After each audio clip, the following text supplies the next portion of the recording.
আজ একটা ভয়ঙ্কর সময়ের মধ্যে দিয়ে আমরা যাচ্ছি। যেদিকে তাকাই ভীষণ বিষণ্ণতা, দুর্নীতি, অনাচার, ভালো লাগে না।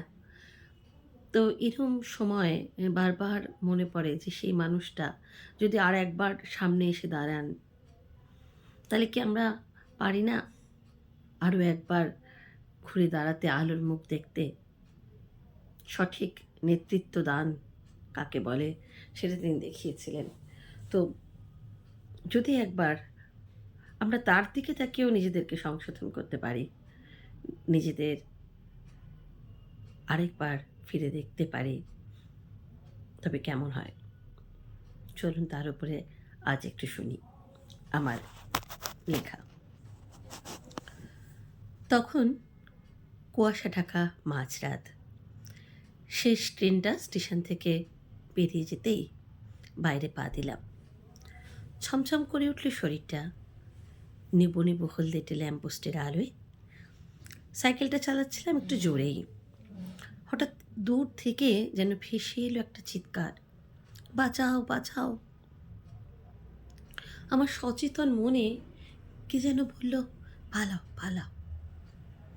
হঠাৎ করে আমাকে অবাক করে দৌড়ে এলো কাজ শেষে ঘরমুখো দু তিনটে ছেলে। তাদের জিজ্ঞেসু চোখে তারা আমার দিকে তাকালো। তারপর আগু পিছু কিছু না ভেবেই ঝাঁপিয়ে পড়ল দুর্বৃত্তদের পর্যদস্ত করতে।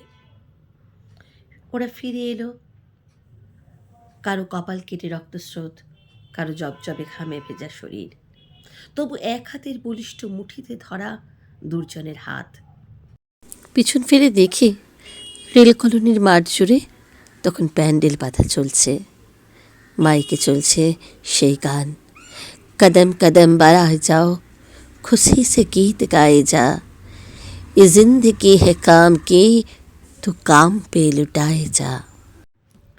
আজ তো 23শে জানুয়ারি। তাকিয়ে দেখি ধূপ ধনু আর ফুলের মালার ভেতর থেকে নেতাজি যেন আমার দিকে তাকিয়ে হাসছেন। লজ্জায় মুখ লুকিয়ে ফিরে এলাম। ছোট্ট গ্রাম সুদেবপুর। সেই গ্রামেরই ছেলে শেখর। ছোটবেলা থেকেই যেমন দুরন্ত তেমনি বেহিসাবি। পাড়ার লোকে নাম দিয়েছিল দামাল।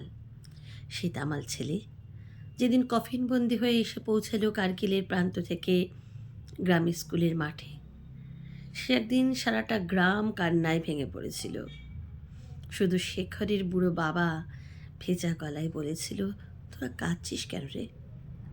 আমরা যে তার সন্তান।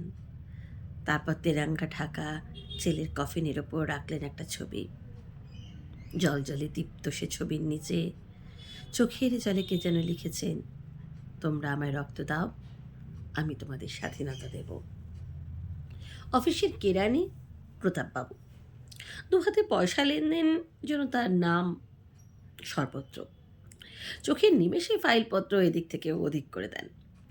টিফিন খেয়ে পান চিবোতে চিবোতে একটা আলসেমি ভাঙা আড়মোড়া ভেঙে সবে ফাইলটা খুলেছেন, এমন সময় টেবিলের সামনে এসে দাঁড়ালো একটা বছর 25-এর ছেলে।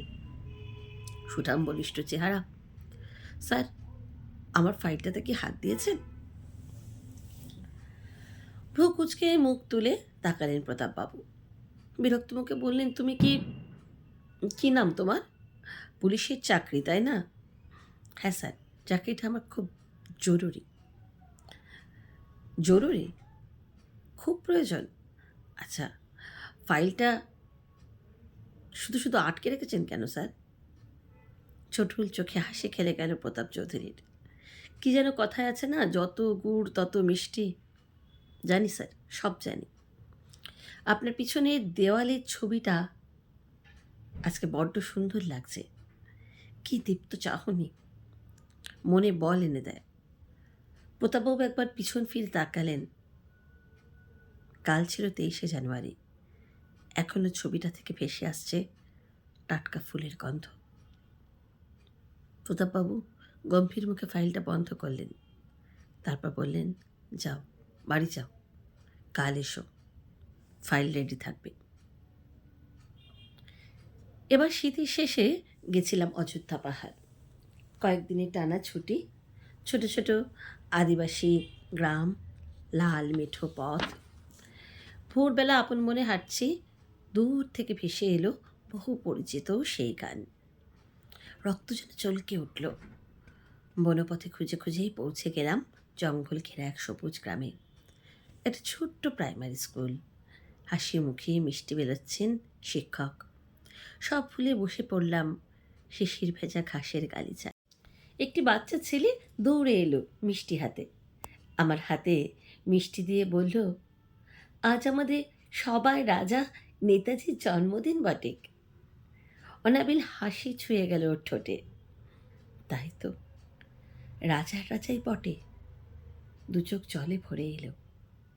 স্পষ্ট শুনলাম কে যেন দূর থেকে বলে উঠল, ঢুকে পড়ো, ঢুকে পড়ো এই দেশটার অন্দরমহলে।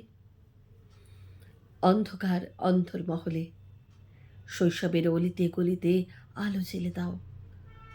সাইগাল, আয়ার, ভোসলে, শাহনাজ, অ্যাটেনশন, তোমাদের আজ বড্ড প্রয়োজন। তোমাদের আজ বড্ড প্রয়োজন। নমস্কার।